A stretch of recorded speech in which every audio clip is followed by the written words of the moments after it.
Welcome back, everyone. Today we're talking about internal forces in beams, and that means shear and moment diagrams. So let's start by saying we've calculated the reaction forces for this beam. So I have a 0.5 kip and a 12.5 kip reaction force up at A and C respectively, and I also have a moment at end A, that's my fixed end, of 35 kip feet. Now let's say I want to take a look at my internal forces at some point along the length of the beam. So for example, let's look at a slice 6 feet from end A. Now looking at the sections that I've exposed by my cut, I'm going to have a shear force, and they'll act equal and opposite on either end of that cut. I'll have the axial force as well, equal and opposite on either end of the cut, and I will also have an internal moment or bending moment, M, at either side of those. So now let's back up just a bit and we'll talk about where these internal forces come from and what they represent physically in my beam. So let's just look at one side of this cut in detail where I have my axial, shear, and moment forces, and those will resolve into stresses on this system. And that's the reason why we have to include these internal forces, is because there's some stress internal to the system. In beam bending, we'll have two primary stresses that we have to worry about.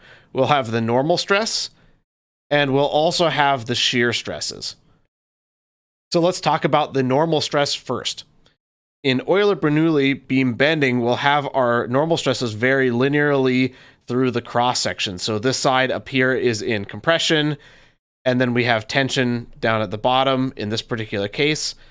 Now the stresses to that cross section are going to be given by a combination of my axial force, N over A, where A is your cross-sectional area, and your moment at that section, My over I. Y is the distance measured from the centroid of your section, and I is your second moment of inertia, or often we just call this the moment of inertia for the section in bending. Now for shear, if we're looking at a typical rectangular cross-section, we'll have a parabolic distribution for our shear stresses. So we'll have stresses acting down, and if you draw a little element right in there, you'll actually have stresses acting horizontally as well in that region, so that they're all equilibrating like that. And this stress is given by tau, which is our shear stress, is our shear force, V, times Q. Q is the first moment of the area above where you're looking. So if we're looking at, for example, this location right here, we have some cross-sectional area above that. And the first moment of that area, Q, is that area A, multiplied by the distance, which I'll call Y bar, to the centroid of that particular area. And it's divided by I, again, that's my moment of inertia, B, and B is the width of my cross-section. So therefore, my internal forces that I can calculate just using statics represent a very real stress state in my structure. And oftentimes, if we want to calculate a stress, this is how we would do it, either as a combination of axial and moment to find our normal stresses, or using our shear force to find our shear stresses in that beam. Now let's switch gears a little bit and let's talk about sign convention for external versus internal forces. Now for external forces, we'll have the standard sign convention where we have positive x and y using the normal coordinate system, and then a positive moment being counterclockwise. Now external forces, these are always defined by vectors. So a vector has to have a magnitude and a direction. Now for internal forces, we are going to have to change our sign convention. And that's because if I draw some internal forces here, and I'll draw them down for shear, out for my axial force, and counterclockwise for my moment, if I look at the opposite face of this, those forces are going to have to be equal and opposite. So I'm going to have a shear up, I'm going to have an axial force out this way, and I'm going to have a moment clockwise. So therefore, with internal forces, it's not as simple to say that up or to the right or counterclockwise is positive. Instead, we need to define a sign convention for a tensor. So an internal force, a tensor, is a fancy word for saying it's like a vector, but with two directions that you need to account for. In this case, my first direction is just the direction of the force itself, but we'll notice that this is positive and this is also positive. So the second direction I need to consider is the direction of my beam, which is my positive side of my cut and which is the negative side of my cut. So on the positive side of my cut, I have one particular convention: shear down, normal force or axial force out, and moment counterclockwise. And then on my negative face, I have to assume the opposite sign convention. So shear force is up, moment is clockwise, and axial force is out, but now that's to the left. Now, in the realm of structural analysis, we're going to use these two sign conventions in different ways. So whenever we're doing equilibrium, for example, so if I'm taking sum of forces, sum of moments equal to 0, that's an equilibrium calculation, and we're going to be using external forces for that. Then when we look at concepts like a moment diagram or a shear diagram, which gives us internal forces, we're going to change our sign convention, and we'll be using this internal force sign convention from there on. So let's do a quick application. Let's find our internal forces here at this cut, which was 6 feet away from point A. So I'll draw my forces according to my positive sign convention. So I have a shear force down here, I have an axial force to the right, and I have a moment counterclockwise, and then equal and opposite on the other face. So moment, axial force, and shear. Because I know all of my reaction forces and external forces for this system, I can consider either one of these free body diagrams, either the one to the left or to the right, to solve for those internal forces. And I'll consider the one to the left for this case because there's a little bit less going on, so it's a simpler equation to consider. So I can simply consider my sum of forces in X, sum of forces in Y, and my sum of moments to find each of those internal forces. And sum of forces in the X direction tells me that my axial force is 0 because there's nothing else going on in the X direction. Sum of forces in Y tells me I have a negative V since it's acting down. And again, I'm doing my sign convention for an equilibrium equation, so therefore I'm going to treat this just like a normal vector. And because it's down, that's going to be negative. So negative V plus my reaction force of 0.5 kips and minus my distributed load of 0.8 kips per foot multiplied by a distance of 6 feet. That's all equal to 0, and therefore V is equal to a negative 4.3 kips. Now, if I look at my sum of moments, I see that I have a clockwise moment here on the end of 35 kip feet. So clockwise is negative, so that's negative 35 kip feet. I have a moment positive for my internal moment M right here. It's counterclockwise. And if I'm considering my moments about this point right here, I'm also going to have moments from my distributed load and from my reaction force over here. So considering those, my distributed load, the magnitude of that load is 0.8 kips per foot multiplied by the total distance of 6 feet. And the moment arm to the middle of that is 3 feet. And then I'll also have a negative moment of 0.5 kips times the moment arm of 6 feet, and that's all equal to 0. Solving that, we'll find that the moment is 23.6 kip feet. Now, in general, we could do this at any section along the beam. And so if you're interested in a specific location, you can find your internal forces relatively easy just using equilibrium. However, if I wanted to find my internal forces all along the length, I would have to consider a lot of different slices, and that would get very tedious very quickly. So to do that, we're going to have a different set of tools known as internal force diagrams, and we can have axial force diagrams, shear force diagrams, and bending moment diagrams. To consider the theory of how these diagrams work, let's consider a differential element right here. It has length of dx, and I'm going to put my internal forces on either side. And for this discussion, we can assume that when we go from the left side to the right side, we can have a change in our internal forces by this quantity dn, dv, or dm. Now I can also have loading. So for this example, I'll assume the loading is always acting in the positive direction. So I'm going to have vertical loading acting up. I could have a horizontal loading acting to the right. And I could also have a moment there, which I'm going to call lowercase m, that's acting counterclockwise. Now I can consider equilibrium of just this small section. So if I consider sum of forces in the x direction is equal to 0, similarly, I can do the same thing for my sum of forces in the y direction and for my sum of moments to have three relationships relating my axial force to load in the x direction, my shear force to load in the y direction, and my moment to both the shear and applied moment right here. One thing to keep in mind is that there are negative signs associated with this. Those are features of the particular sign convention that we're using here for our internal forces and external forces, so those negative signs do have to be followed correctly. And we'll talk about how that works in an example. Equilibrium will directly give you what I call the derivative forms of these three equations.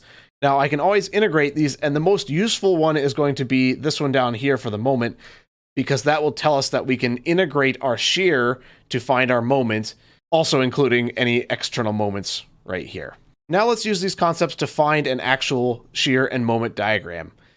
For the problem that we considered, we don't have axial force here, so that will be left off for a future example. In this example, let's first look at our shear. And so the shear diagram is going to tell us what the internal shear is along this entire length of the beam. So the fundamental equation that we'll use to get the shear diagram was the derivative form dv dx is equal to wy. So what that means is we'll follow all of our forces in the y direction. That will give us the slope, if you will, of our shear diagram. And then we'll draw our shear diagram along the length from 0 to the end of that beam. So to begin, let's start at the left-hand side, and we always start at 0. Now at that point, we have an upward force of 0.5 kips, and so I'm going to increase my shear diagram by 0.5 kips. So it's up to 0.5 now. And then in the region from 0 to 10 here, we'll notice that I have a distributed load of 0.8 kips per foot down. So that's a distributed load. The 0.8 kips per foot is my slope, and it's going to be a negative slope because it's a downward force. So we'll have a slope going down like that. This slope of this line is equal to my distributed force. It's negative 0.8 kips per foot. We'll find that we end over here at negative 7.5. And if we check some dimensions here, we'll find that this distance to 0 is 0.625 feet. And therefore, this distance is 9.375 feet from here to the 0 point. Now, in my next region from 10 to 15 feet, I notice that I have no external loading there. So no external loading means a slope of 0 in my shear diagram. So my shear diagram is therefore just going to continue along that line. Next, I have a point force of 5 kips down that directly moves the shear down in the direction of the force to negative 12.5. So it moved 5 kips down. Again, there's another region with no load on it. And now I'm at the end of my beam where I have a 12.5 kip force up. And so that is going to bring me back up to 0. Now you can always check to see if your results are correct because you will always begin and end at 0. When you get to the end of your beam, you should always come back to 0. And if that doesn't happen, you either did something wrong with your reaction forces or with drawing the shear diagram itself. Next, we'll look at the moment diagram. For the moment diagram, the fundamental equation that we'll use is the integral form. So our moment is going to be the integral of shear minus any external moments applied, dx. So an integral, we're just going to be treating that as an area. So the first thing that I want to do is find all the areas in my shear diagram. So let's start with this triangle over here. We'll find that 1/2 base times height gives me an area of 0.15625 right there. And I have a second triangle here, which will have an area of negative 35.15625. And I'm going to keep the sign involved with that. So this is a negative area because it is below my x-axis. I have another negative area with this rectangle. We'll see that that has a negative 37.5. And finally, I have a negative 62.5 in my last region.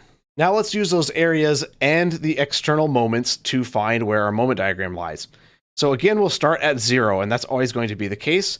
But right away, we see that we have a concentrated moment at the end of 35 kip feet, and it is acting, in this case, clockwise. So this is where the sign convention for our internal and external moments becomes very important. We'll notice that there's a negative sign right here. And that means you will flip the sign whenever you have an external moment and you're putting it into your internal moment diagram. So again, it was 35 in the clockwise direction. That's negative. So instead, I'm going to go positive 35 kip feet, and that's where my diagram will start. I'll have the peak of my diagram where my shear diagram is 0. So in this area, that's increasing my moment. And then my moment will start decreasing after that. So to find my peak, it's going to be 35 plus the area of this triangle. And that's going to be 35.15625. And then I'll next consider the area from that point at 625 feet over to 11 feet. I have an area of negative 35.15625. So that is going to take me down to 0. Now, that's a good thing that I found that that's 0. This is also another useful check that you can see. At that location, I have 0 moment because there's a hinge there, and we'll find that the moment diagram should give that to you. So if my moment diagram did not give me 0 moment at that location, then I'd have a problem. Now let's connect those 3 dots. The slope of your moment diagram is your shear diagram. So therefore, I have 0 slope where this intercepts. So that looks like a parabola, and the parabola will come to a peak at the 35.15625 point right there. Now, continuing on, I see I have another negative area of negative 37.5, so that's going to take me down to here, negative 37.5 from 0. And then I run into my second concentrated moment for this problem. This moment is clockwise, and therefore it is a negative moment. However, I need to flip the sign when going to my moment diagram. A positive 100 kip feet will take me from negative 37.5 up to a positive 62.5 kip feet. And now I have my final area, which is a negative 62.5, and therefore it takes me from 62.5 to 0. And it's going to have a linear slope there. Again, the slope here is equal to your shear, so I know that the slope is a negative 12.5. And also my slope right here is going to be a negative 7.5 slope. So if you need to find any specific point along there, it's relatively easy to do so if you know the slope of that line. So for example, if I want to get my demands at that 6-foot section right here, I could simply calculate them at x is equal to 6 feet here. And that would be, it starts at 0.5 and it has a slope of negative 0.8 times a distance of 6 feet is equal to negative 4.3 kips, which is exactly what I had found from before. The moment's a little bit trickier if I want to find my specific moment at this point. In order to do that, I'm going to need to find the area of this triangle right here. Now, the base length of this triangle is going to be 5.375 feet. The height of it, we actually already found, that's my shear of negative 4.3 kips. So therefore, I can find my area right here. That area is equal to a negative 11.55625 kip feet. And therefore, if I evaluate my moment diagram right here, we'll have 35.15625 kip feet minus 11.55625 kip feet. And that will be exactly equal to 23.6 kip feet, which again is exactly what I had found before. And that is our introduction to internal forces and shear and moment diagrams. I'll have a few more videos coming out with some more complex examples on this topic so that we can see it for more complex beams and also how this works for frames and other things that are not horizontal.